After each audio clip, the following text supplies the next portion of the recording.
This is the Capital One Venture X. It has some of the best airport lounge access in the industry, and that lounge access is about to change in a huge way forever. Here's what you need to know. A news article just came out from the Pointsky about all these changes. So we're going to go through some of the main pieces here together, and I'll be spicing it all up for you with some opinions and some additional anecdotes and personal experience as we go along as well. For context, the current annual fee of the Venture X is $395. Also, if you are the primary cardholder, you get complimentary access to Capital One lounges, Capital One landings, which is their restaurant concept, and Priority Pass lounges for yourself and up to 2 guests. All of that is complimentary. On top of that, if you were to add authorized users, they have the same privilege that you do. 2 free guests, also unlimited access for themselves as the primary authorized user, if you want to call it that. But this current policy now has an end date, specifically February 1st, 2026. Now, for the first major order of business, changes are coming to the lounge guest policy. So, as of February 1st, 2026, Venture X cardholders and authorized users will no longer be able to bring in complimentary guests to Priority Pass lounges. Rather, every guest to a Priority Pass lounge will be $35 each. No more freebies. Also beginning on the same date of February 1st, 2026, Venture X cardholder guest access for Capital One lounges themselves and Capital One landing locations will also change. Guests will no longer be complimentary at all. They will be $45 per person, so $10 more than a Priority Pass guest. Also, children who are 17 years or younger will be at a lower rate, $25 each. If you have children under 2, they will still be free. AKA, no more freebies anywhere in the system. They have been gutted. If you are a cardholder of the Venture X business, same type of thing applies to you with a couple exceptions actually. Bullet point number 1. Primary cardholders will still receive 2 complimentary guests to Priority Pass lounges. So for a Priority Pass guesting, the Venture X business has a leg up. It's now better than the personal. Number 2 here, additional cardholders, so the equivalent of like an employee card or account manager, again, we're on the business side, with lounge access will also receive 2 complimentary guests at Priority Pass lounges starting February 1st. Additional guest access can then be purchased at $35 per guest. And it's at this point where we have Capital One taking a play out of the playbook from American Express. So, primary cardholders and eligible additional cardholders who spend $75,000 or more on their card in a calendar year will be permitted to bring in 2 complimentary guests to Capital One lounges and 1 complimentary guest to Capital One landings. In other words, the existing policies for guesting remain unchanged if you spend $75,000 on your card in a calendar year. Those 2 complimentary guests will be valid for the calendar year in which you spent the $75,000. So let's say you do it by June. Now you get free guests unlocked in that same year, and also for the entire following calendar year. And it's at this point where I have the obligation as a YouTuber to pull my camera in closer to grab your attention. Please listen to this. If you spend the $75,000 on your card in a year, that gives you 2 free guests to Capital One lounges. This is true for both the Venture X personal and the Venture X business. It does not apply to Priority Pass. So for Priority Pass, if you spend $75,000, you still don't have 2 free guests on the personal side. You're always paying $35 per person, unless you have the business where you always have 2 free guests. Yes, this world of credit card perks can get very confusing. So if you want to pause this and re-listen to it again, go for it. But hopefully that was clear. Also, since these new changes take place as of February 1st, 2026, less than a year from now, you've got to have your $75,000 of spend already locked down if you want to be up for this challenge. So 2025, as I make this, is the first year where you're eligible to spend the $75,000. Everything crystal clear so far? Let's move on to the next and final section of this. Venture X and Venture X Business additional cardholder changes. After this date, meaning February 1st, 2026, no additional cardholders will receive complimentary lounge access.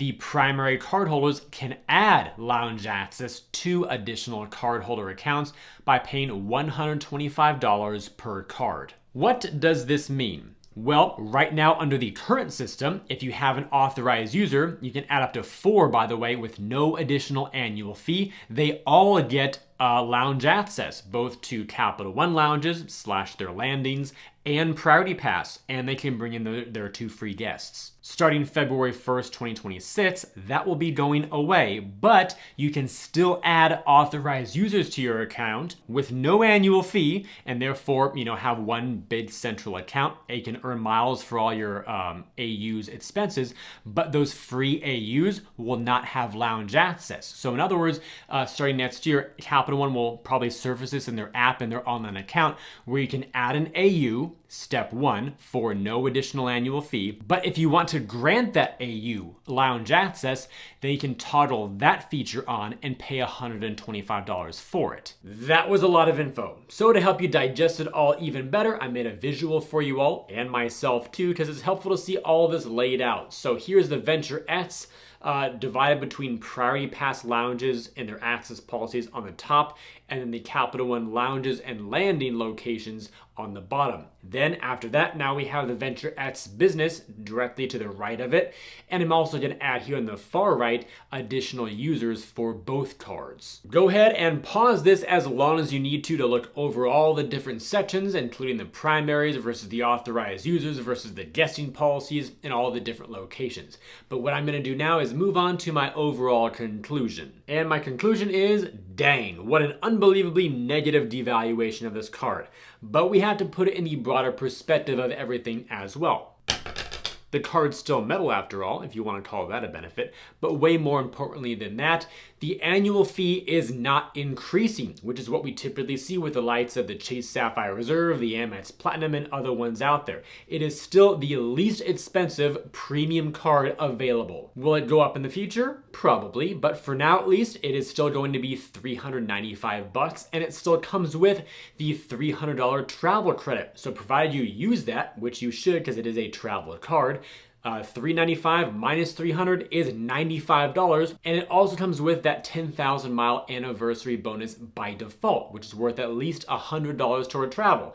So now we have $400 of value for a $395 annual fee card. So it's really like Capital One paying you $5 a year. And that has me thinking right there, if you want to give lounge access via the Venture X to another family member, for example, rather than adding them to your account and paying $125, just have them apply for their own Venture X card. They'll pay $395, get their $300 credit, get their anniversary bonus, and their net cost at the end of their first 12 months will be negative $5, which is cheaper than adding somebody new. Of course, though, if their application gets denied or if Capital One has some sort of age requirement that they have to comply with to be added in the first place, then sure, adding somebody for $125 is still going to be better than that. But if they're old enough to get their own credit card, you might as well have them apply for it and at least give it a go. I'll also add that if you add an authorized user to your card, their spend will also count toward the overall $75,000 spend requirement to unlock 2 free guests. So that makes the argument for adding free authorized users with no lounge access, having the collective spend, therefore unlocking the ability to give the primary cardholder 2 free guests. And I'll also add here that on the Amex side, with their Platinum card, personal version that is, those are $195 per authorized user to grant lounge access and other perks. And for Amex Business Platinum cards, those are $350 per additional user, making the Venture X personal and business cheaper than both of the Amex options. Although with Chase on the Sapphire Reserve, those authorized users are just $75, but the primary cardholder pays $550 for that annual fee, making the Venture X kind of in the middle between those two in terms of pricing, depending on which lens you're looking through, with the exception being that Priority Pass membership.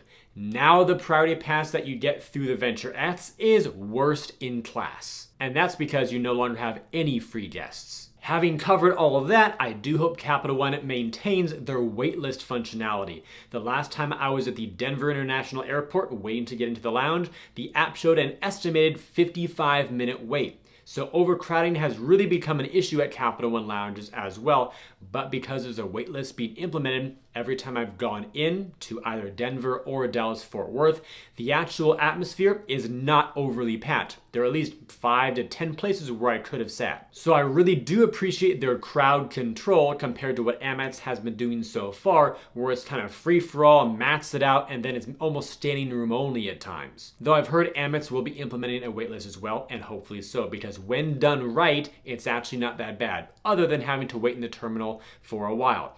And I'll also add that my 55 or so minute wait for Capital One ended up being about 22 minutes. So people drop off, they cancel their position in the wait list, things change, and the original time frame was just an estimate, so it may not be as bad as it looks. All that said, let me know your thoughts down below in the comment section. I'm sure there are people who like the changes, people who hate the changes, and people who have mixed emotions based on whether they're traveling solo sometimes versus in groups of people or even their families. Thank you all for joining me in today's video. Hopefully it was insightful for you all. Also, check out the links down below in the description area. I've got some great resources down there for you, including a way to sign up for my new newsletter that will inform you about large credit card welcome offers as they come and go, totally for free. There's another link down there for Rakuten as well, where you can earn more cash back when you shop online, or switch your preferences to earn Amex points if you prefer those, and some additional offers as well to earn bonuses or high APY with different savings and bank accounts too. So